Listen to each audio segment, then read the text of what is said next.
angulaire. Donc, ce que les apôtres ont prêché là, c'est ça qu'on appelle le fondement. Ouais. Donc, quiconque se reconnaît disciple de Jésus-Christ vient bâtir sa maison sur ce roc-là. Ouais. Donc, ça n'a rien à voir avec le bâtiment. Ça n'a rien à voir avec un mouvement. Ce sont les lettres là qui sont le roc. Et nous, membres du corps de Christ, nous venons nous bâtir. Parce qu'il y a l'église et il y a les membres du corps de Christ. Donc on nous dit que l'église c'est le corps de Jésus. Parce qu'il y a la tête et il y a le corps. La tête a été coupée. Il reste le corps. Jean-Baptiste, Ouais. c'est lui le dernier mouvement prophétique. Hérodias et sa fille demandent la tête. Parce que s'il n'y a pas la tête, l'église voilà, est un peu divague un peu. Alors on demande la tête. La tête a été coupée. Maintenant le corps est resté. Nous sommes le corps, dans les membres de ce corps-là. Maintenant, la tête c'est le chef. Et c'est la tête qui prêche en ce moment. C'est la tête qu'on appelle l'Esprit Saint, l'Esprit de vérité, le consolateur. Maintenant, le consolateur est en train de prêcher. C'est lui le souverain sacrificateur.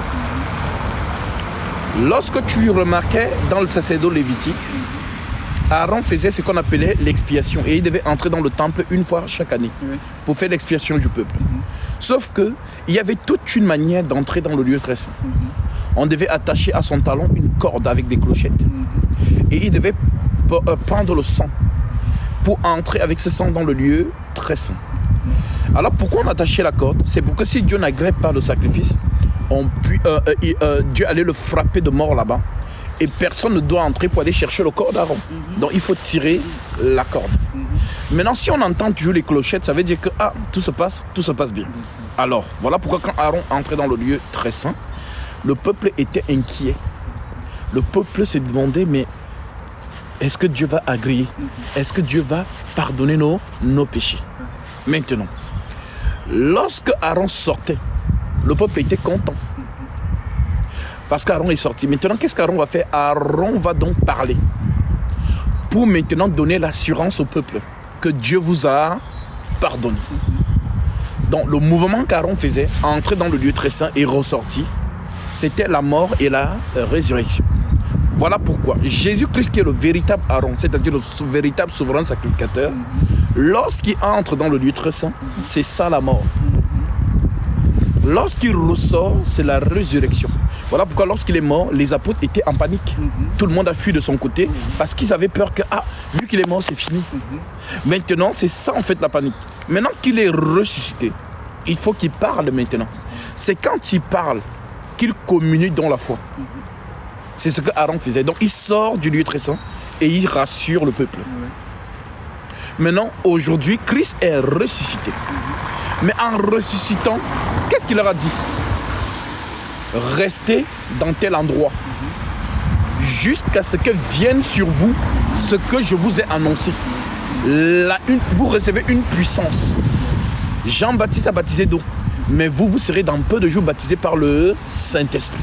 Donc cet esprit-là, c'est la bouche qui rassure les âmes qui doivent être sauvées.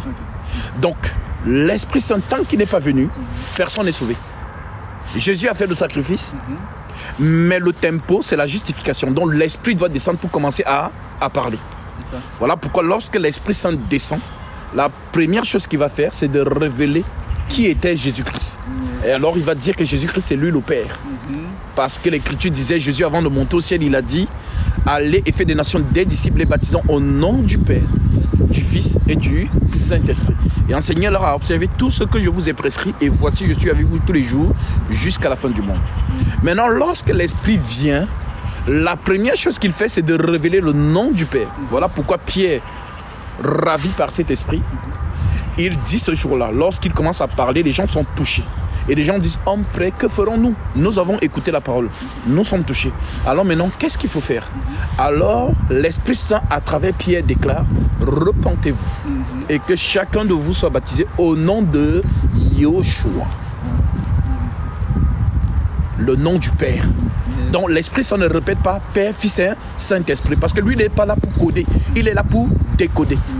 Donc lorsqu'il arrive, il vous révèle dans le nom du Père. Voilà pourquoi les apôtres, tous sans exception, ont tous baptisé au nom de Jésus-Christ. C'est le nom du Père. Ça, il faut déjà comprendre ça.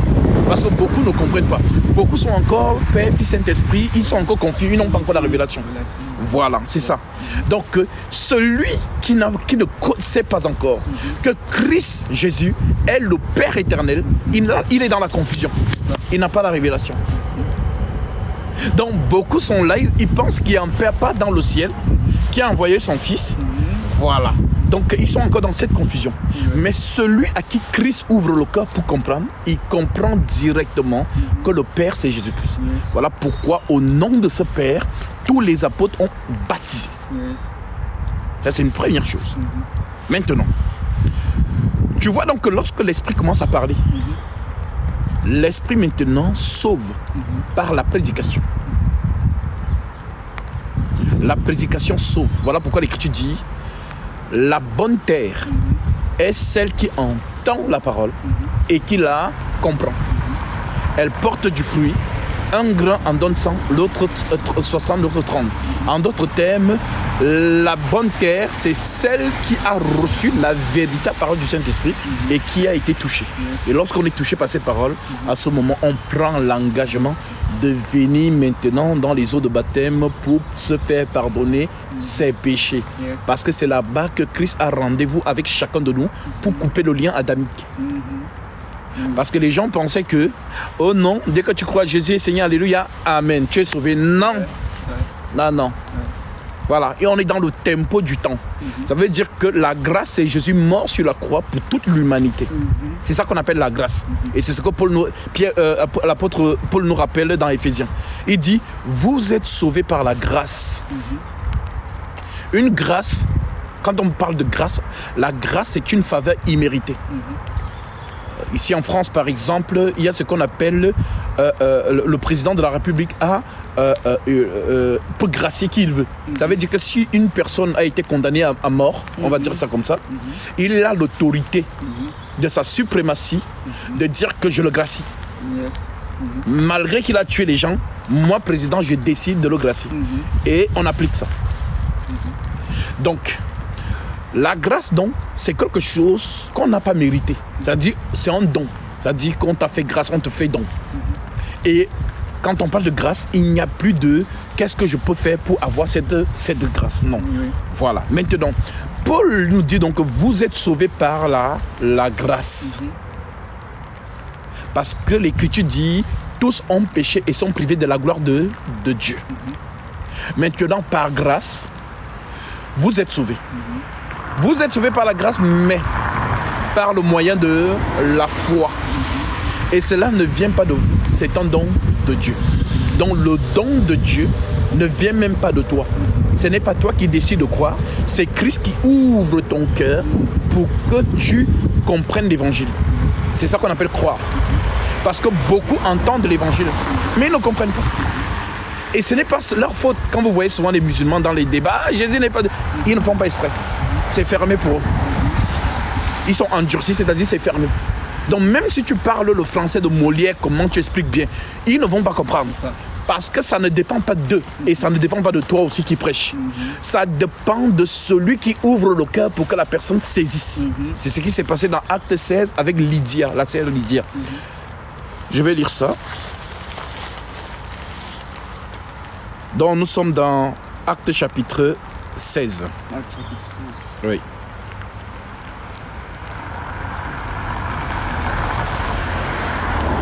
Acte chapitre 16. Je prends à partir du verset 14. L'Écriture dit... Bon, je prends à partir du verset 13 pour la meilleure compréhension. Okay. Le jour du sabbat, nous nous rendîmes hors de la porte vers une rivière. Voilà, donc c'est comme si... voilà, nous sommes en train de chercher un lieu de prière et on arrive dans ce coin qui est où, voilà, donc là, c'est une rivière, on va dire. Maintenant, on arrive dans cette rivière comme les apôtres, comme Paul et Silas sont arrivés. Maintenant, dans cette rivière-là, qu'est-ce qu'il dit? Il dit, le jour du sabbat, nous nous rendîmes hors de la ville, hors de la porte, vers une rivière où nous pensions que se trouvait un lieu de prière. Nous nous assîmes et nous parlâmes aux femmes qui étaient réunies. Ça veut dire que là où nous sommes arrivés là, on trouve plusieurs femmes là. Elles sont plusieurs. Alors l'Écriture dit, verset 14, l'une d'elles, donc l'une de ces femmes, nommée Lydie, marchande de pourpre de la ville de Thyatire, était une femme craignant Dieu. Et elle écoutait. Donc Paul a commencé à prêcher. On dit qu'elle écoutait. On nous précise donc que le Seigneur lui ouvrit le cœur pour qu'elle fût attentive à ce que disait Paul. Lorsqu'elle eut été baptisée avec sa famille, elle nous fit cette demande. Si vous me jugez fidèle au Seigneur, entrez dans ma maison et demeurez-y. Donc, tu vois, nous voyons ici que il y avait plusieurs femmes. Mais spécialement à Lydie, Jésus vient ouvrir son esprit pour qu'elle fût captivée par les mots, les paroles qui sortent de la bouche de Paul. Mais que dirons-nous donc des autres femmes? Elles n'ont pas eu l'ouverture. Donc ça ne dépendait pas d'elles. C'est juste le Seigneur qui vient ouvrir le cœur. Voilà pourquoi on dit le Seigneur connaît tout ce qui lui appartient. Donc il connaît déjà tous les élus. Donc chaque élu, il a rendez-vous avec chaque élu. Voilà pourquoi si Paul est parti vers la rivière, ce n'est pas parce qu'il voulait. C'est l'esprit qui l'a dirigé inconsciemment. Parce que l'esprit avait rendez-vous avec sa fille qu'on appelle Lydie. Maintenant, quand Paul commence donc à parler, c'est là où l'Écriture qui dit « Mes brebis entendent ma voix et elles me suivent. » Donc Lydie a entendu la voix et elle a suivi. Et elle a pris son baptême ce jour-là. Il n'y a pas eu, non, il faut d'abord faire 100 jours de jeûne, comme les soi-disant méga church, ils ont tous les schémas, non. Tu sais que tu viens de croire, donc il faut d'abord un an d'expérience, on doit d'abord bien t'affermir jusqu'à quand. Ce sont des faussetés. Lorsqu'on te prêche, si tu es touché, s'il y a l'eau là, tu entres dans l'eau. Voilà. Et c'est ce qui se passe avec Lydie. Maintenant, si on a compris que Lydie n'a pas fait d'effort pour croire, on précise que le Seigneur l'a ouvert le cœur. Le Seigneur ouvrit son cœur. Maintenant, nous prêchons la parole. Beaucoup n'ont pas l'ouverture. Mais seuls ceux que Jésus connaît ont l'ouverture. Et comprennent la parole. Lorsqu'ils comprennent la parole, le lieu où on pardonne le péché, parce que Jésus est venu sur la terre pour donner sa vie pour la rançon de plusieurs. Pourquoi il est venu sur la terre? Il aurait pu envoyer quelqu'un, un ange. Mais pourquoi lui-même faut-il qu'il vienne? Et c'est là où les gens doivent comprendre que il n'y a qu'un seul qui est immortel, conformément à 1 Timothée chapitre 6. On dit à l'esprit immortel invisible qui habite une lumière inaccessible, que nul homme n'a vu ni ne peut voir, à qui appartient l'honneur et la puissance éternelle. Amen. Et dans 1 Timothée chapitre 1 verset 17, on dit au roi immortel invisible. Donc le seul immortel, c'est celui-là qui donne la vie éternelle. Alors, vu que Adam, qui était près de la source de l'immortalité, parce que l'arbre de vie, c'est le symbole de l'immortalité. Donc, tous les arbres, on dit, l'arbre qui a été interdit à Adam de manger dans le jardin d'Éden, c'est l'arbre de vie. C'est l'arbre de la connaissance du bien et du mal. Maintenant, l'arbre de vie n'a pas été interdit. Donc, il était alimenté par cet arbre. Et voilà ce qui alimentait son éternité, c'est-à-dire son immortalité. Alors, on lui dit, le jour où tu mangeras l'arbre interdit, tu mourras. Le jour donc Adam mange, on n'a pas vu où Adam est mort physiquement. Il a continué à vivre jusqu'à 930 ans. Mais maintenant, lorsque cet Adam vit jusqu'à 930 ans, tu vas voir quelque chose ici. 930 ans. Pourquoi pas 928 ans? Mais pourquoi 930 ans? Pourquoi ça fasse 1000? Il manque combien? 70. Alors, Gabriel vient nous parler des 70 semaines de Daniel pour accomplir le 1. Ah ouais. Ah oui. Donc, rien n'est posé au hasard comme ça dans les Écritures. Tout est précis. Mais il faut dans le ministère pour voir la précision. Les totaux spirituels ne voient pas. Parce qu'ils n'ont pas cette onction, ils n'ont pas cette capacité. Nous, c'est comme on dit à Côte d'Ivoire, c'est Dieu donné. Dieu nous a donné ça. On ne force pas, ça coule. C'est dans le sang. Maintenant, les gens vont appeler ça orgueil, c'est leur problème. S'ils sont jaloux, qu'ils sautent, ils calent en l'air. Dieu nous a donné ça. Nous sommes nés comme ça. On n'a pas fait la théologie, les formations ou quoi que ce soit. Donc, les 930 ans d'Adam, il manque 70 pour que ça fasse 1000. Parce que Dieu est un. Et dans la spiritualité, on ne compte pas les zéros. Donc, il faut donc les 70 semaines. Et les 70, quand Gabriel parle à Daniel des 70, lorsque tu enlèves 0 de 70, il reste combien? 7. Donc 7, c'est quoi? C'est le chiffre du pardon. Ok. Parce que Pierre a posé la question à Jésus. Seigneur, combien de fois devrais-je pardonner mon frère s'il pêche contre moi? Jésus lui dit, je ne te dis pas 7 fois, mais 77 fois 7 fois. Ouais. En d'autres termes, le pardon à l'infini. Alors le pardon à l'infini devait venir. Voilà pourquoi l'immortel doit se déplacer. Parce qu'il est celui qui donne l'éternité. Personne ne peut donner l'immortalité à part lui. Alors il est obligé de se déplacer. Alors il se déplace comment? Est-ce que c'est un esprit qui vient sur terre pour marcher? Non. Donc l'esprit là-dedans, c'est ce que les apôtres ont prêché, le mystère de la piété. Comme Paul pouvait le dire, le mystère de la piété est grand. Dieu a été manifesté en chair, justifié par l'esprit, vu des anges, prêché aux gentils, que dans le monde et élevé dans la gloire. Donc le tout-puissant créateur est devenu un homme. Maintenant, qui peut croire à ça? Que le créateur des cieux et la terre se fait fouetter à la croix par ses propres créatures? Non, on ne croit pas. C'est ça. Surtout les musulmans. Voilà le problème des musulmans alors. Je dis que c'est pas logique. Pourquoi? Parce que la pensée humaine n'accepte pas ça. Ils ne font pas exprès. C'est ça. Pour que tu comprennes ça, il faut vraiment que Dieu te fasse grâce. Que oui, c'est le Tout-Puissant qui marchait dans les rues de Jérusalem. C'est le Tout-Puissant qui était à la croix. Le Père. Même il y a un verset qui dit, cet enfant sera appelé Père Tout-Puissant. Exactement. Père éternel. Oui. C'est le Père qui est à la croix. Parce que Paul nous dit, il n'y a point de testament tant que la mort du testateur n'est pas constatée. C'est ça. Et celui qui donne le testament, c'est un papa. Alors il nous dit dans Jean 14, je ne vous laisserai pas orphelin, je viendrai à vous. Mais il vient comment? Et comment il ne nous laisse pas orphelins? C'est lui le Père. Donc le Père laisse ses enfants orphelins. Alors il dit non, je ne vous laisserai pas orphelins. Comme il l'a dit dans Matthieu 28, je serai avec vous jusque dans la fin du monde. Donc il est avec nous comment? Par son esprit.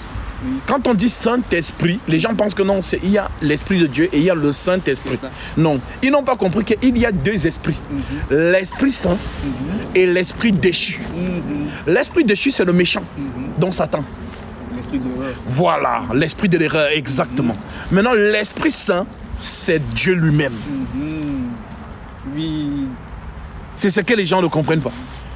Donc, l'Esprit Saint, donc, en venant sur la terre, vient donc maintenant prêcher, c'est-à-dire décoder toutes les paroles que Jésus a prononcées sur terre, parce que pendant tout son pèlerinage sur la terre des hommes, il a ouvert sa bouche qu'en parabole. C'est à cause de ces paraboles qu'il y a la confusion dans la terre. Les gens, non, Jésus n'est pas Dieu, non, Jésus est Dieu, non, il est prophète, non, toi tu mens, C'est lui qui a fait ça, c'est exprès. Donc pendant que les gens sont dans le cafouillage, il y a d'autres qui ont le mystère. Et ce sont ceux-là que Christ fait la grâce. Alors, parce que tu as cru à ça, que le Tout-Puissant est venu en chair, donner sa vie pour ta rançon de ton âme, alors tu viens sceller cet engagement pour venir te faire pardonner des péchés dans l'eau du baptême. Parce que l'eau du baptême, c'est l'endroit où tes péchés sont pardonnés. Voilà pourquoi Pierre dit ce jour-là, inspiré de l'Esprit Saint, repentez-vous et que chacun de vous soit baptisé pour le pardon de vos péchés.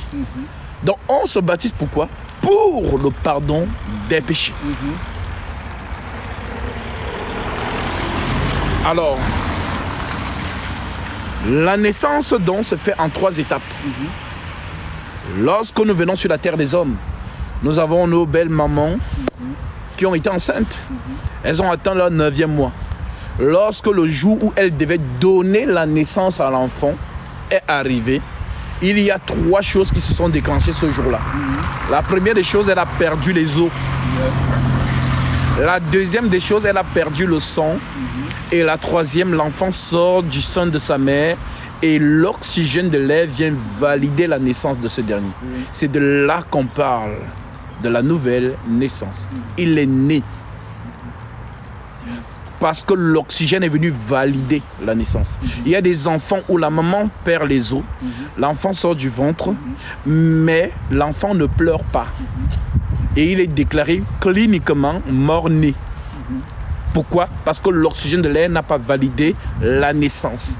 Parce que pour vivre dans cette dimension, il faut l'oxygène. S'il n'y a pas d'oxygène, il n'y a pas de vie. Alors si sur cette terre, cette dimension, c'est l'oxygène qui régit la vie, alors la question que nous devons nous poser, qu'est-ce qui régit la vie dans la sphère spirituelle, en d'autres termes céleste? Donc, ce qui nous pousse à comprendre que l'oxygène n'est que la photocopie de l'original. Voilà pourquoi le véritable oxygène nous dit « Je suis le chemin, la vérité et la vie ». La vie éternelle. L'oxygène ici est temporaire, mais lui, il est éternel. Voilà pourquoi c'est lui qui donne la vie.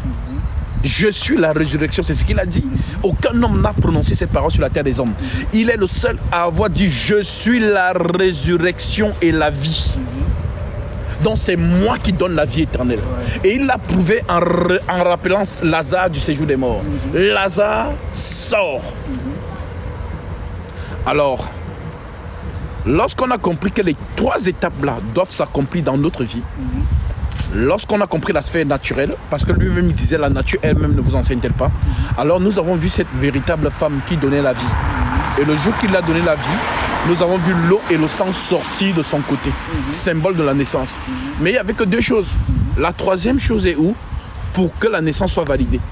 Voilà pourquoi le 3e élément se manifeste dans Acte 2. L'Esprit Saint descend. Et à ce moment, on peut dire que l'Église est née sur terre. Et c'est ce qui se passe dans nos propres vies. La première étape, c'est que nous entendons la parole et nous croyons. Car l'Écriture dit, la foi vient de ce qu'on entend et ce qu'on entend vient de la parole de Christ. Donc, première étape, je crois. Deuxième étape, je me fais baptiser pour le pardon de mes péchés. Et 3e étape, je reçois l'Esprit Saint. Et à ce moment-là, c'est là où on parle de la nouvelle naissance. Tu es né. Et comme lorsque l'enfant sort du ventre de sa mère, l'oxygène de l'air vient entrer, donc un corps étranger vient entrer dans son être, il se met à pleurer à cause de ça. C'est aussi comme ça que lorsque l'Esprit Saint vient te sceller, c'est là maintenant tu commences à parler en esprit. Donc tu commences à proclamer des choses, non pas toi, mais l'Esprit commence à parler au travers de toi. C'est ça qu'ils ont appelé parler en langue. Voilà pourquoi nous voyons qu'à chaque fois qu'ils recevaient l'Esprit Saint, ils se mettaient à parler en langue. Alors prenons un exemple. Acte chapitre 19. Après, nous allons passer à l'eau du baptême.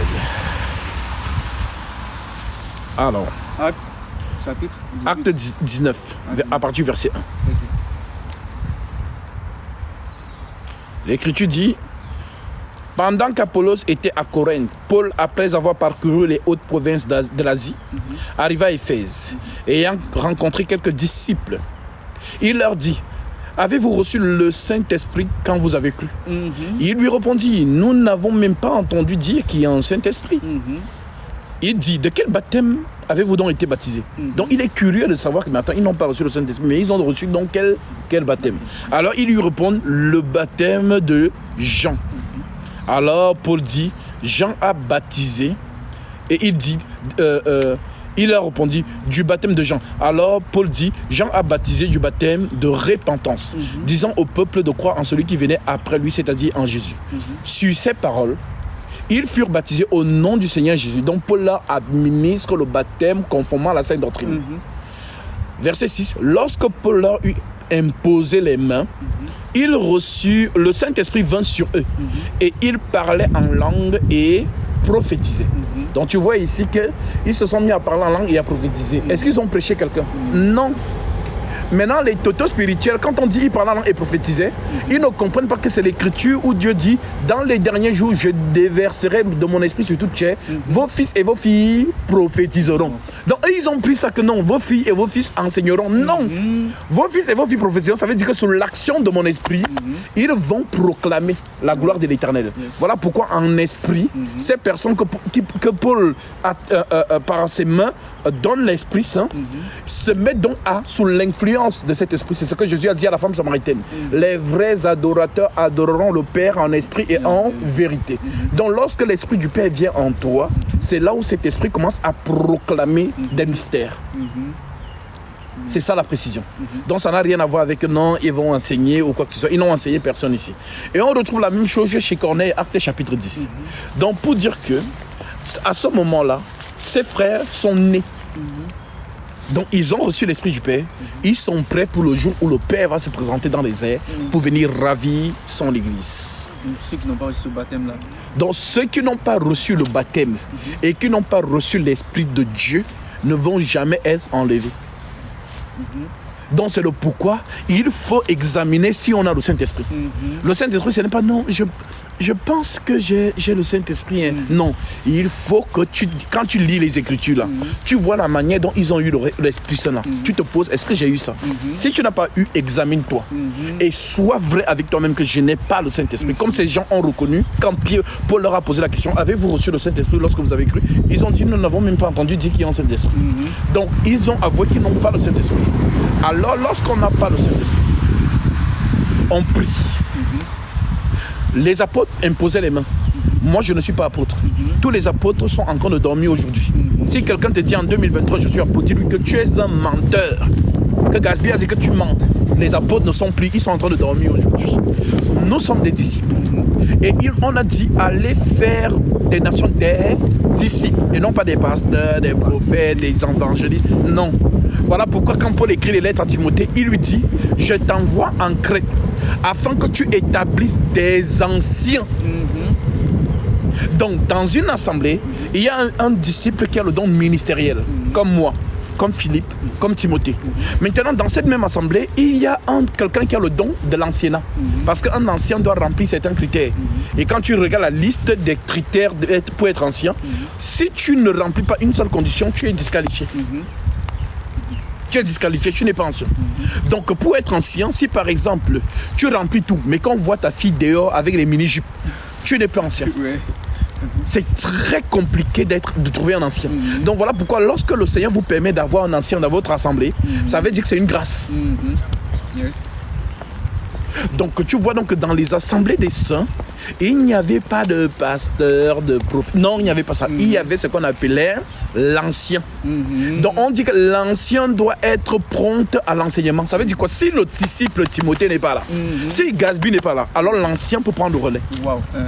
Mais si Gaspard est là, il est là comme on dit souvent. Quand nous on était dans les bancs à l'école, notamment à l'école primaire, il y avait ce qu'on appelait les chefs de classe.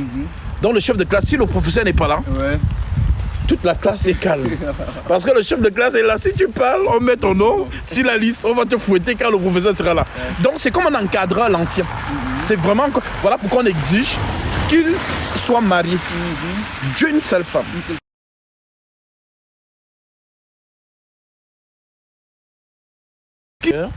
Dans son foyer. Et lorsqu'il c'est un bon manager dans son foyer, ça veut dire qu'il peut prendre soin de l'assemblée du Seigneur. Voilà, tu ne peux pas avoir une femme qui ne te respecte pas à la maison et tu dis que non, tu vas venir manager l'église du Seigneur. Ce n'est pas possible. Voilà pourquoi on exige que l'ancien soit dans cet état d'esprit-là. Maintenant qu'on a compris ça, à partir d'aujourd'hui, ce qui va se passer là, c'est le cordon adamique qui va être brisé. Car lorsque nous invoquons le nom de Jésus-Christ dans l'eau du baptême, c'est l'épée de la justice qui coupe le lien du péché. Voilà pourquoi dans ces eaux, tes péchés sont pardonnés. Maintenant, il se peut que lorsque je te mettrai dans l'eau, l'Esprit Saint descende sur toi, par lui-même. Il se peut que l'Esprit Saint ne descende pas. Mais qu'une fois à la maison, quand tu te mets à prier, en demandant cet esprit, il descend. Il se peut que lorsque tu seras encore en train de m'écouter, tu le reçois. Il se peut encore que peut-être tu l'as déjà. Et si tu l'as, parce que lorsqu'une personne a le Saint-Esprit, je le ressens en moi. L'Esprit Saint se reconnaît. L'Esprit qui est en moi doit reconnaître l'Esprit qui est en toi. Voilà pourquoi quand quelqu'un a le Saint-Esprit, lorsque je suis à côté de lui, mon corps commence à chauffer. Je le ressens, j'ai cette vibration.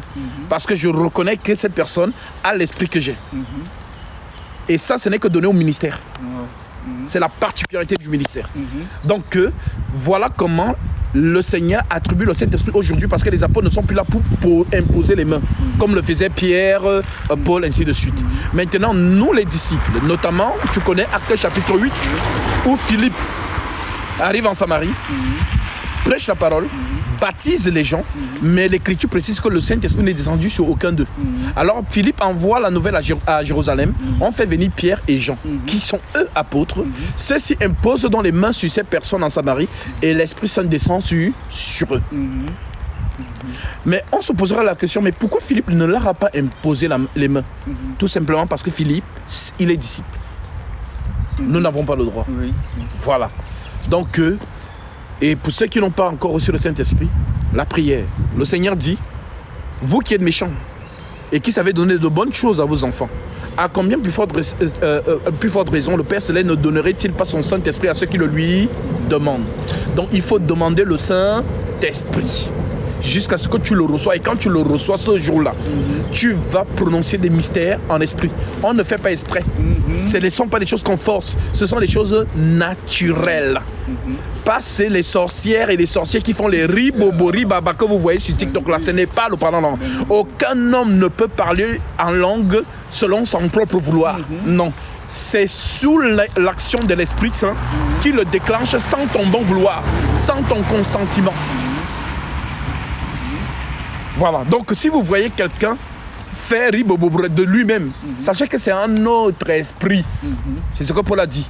Si vous recevez un autre esprit, donc l'esprit du diable.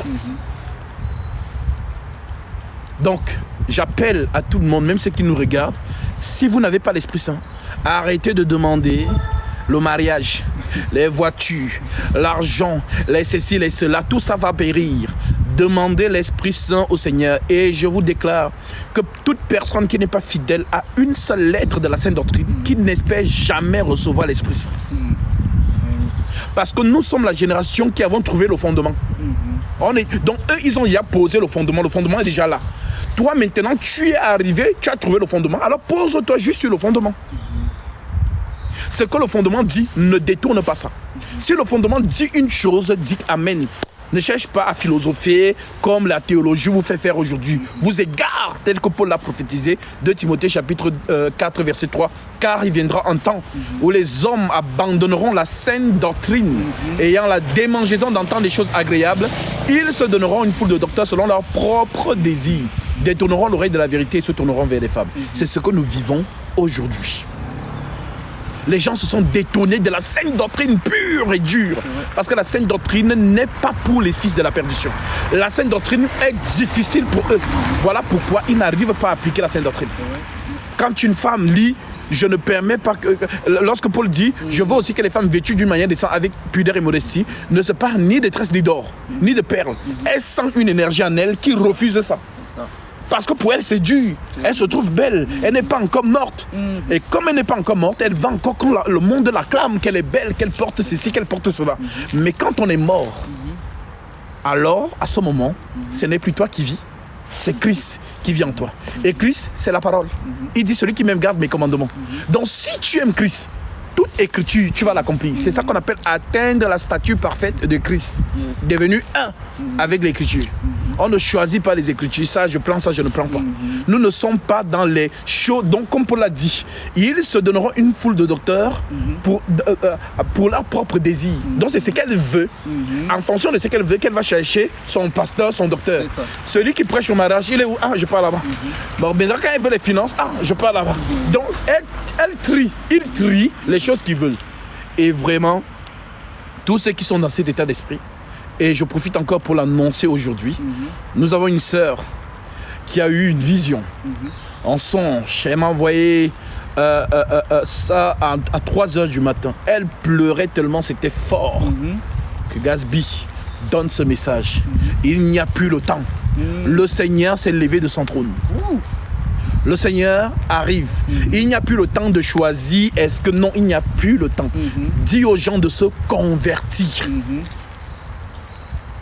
Dis aux gens de se convertir, de se mettre dans l'écriture, de devenir un avec l'écriture, que chacun s'examine. Est-ce que je suis un avec l'écriture? L'écriture a toujours raison. C'est que les hommes viennent vous dire par la théologie, les fables habilement conçues, n'écoutez pas ça. Les apôtres nous ont prévenus. 2 Thessaloniciens chapitre 2 verset 15. Ainsi donc frères, demeurez fermes et retenez les instructions que vous avez reçues, soit par notre parole, soit par notre lettre. Les lettres sont là. Chacun a sa Bible à la maison. Tu as les lettres, alors applique les lettres. Si quelqu'un vient te dire autre chose que la lettre ne dit pas, ne reçois pas ça. Que ceux qui ont les oreilles pour entendre, entendent. Alors nous allons aller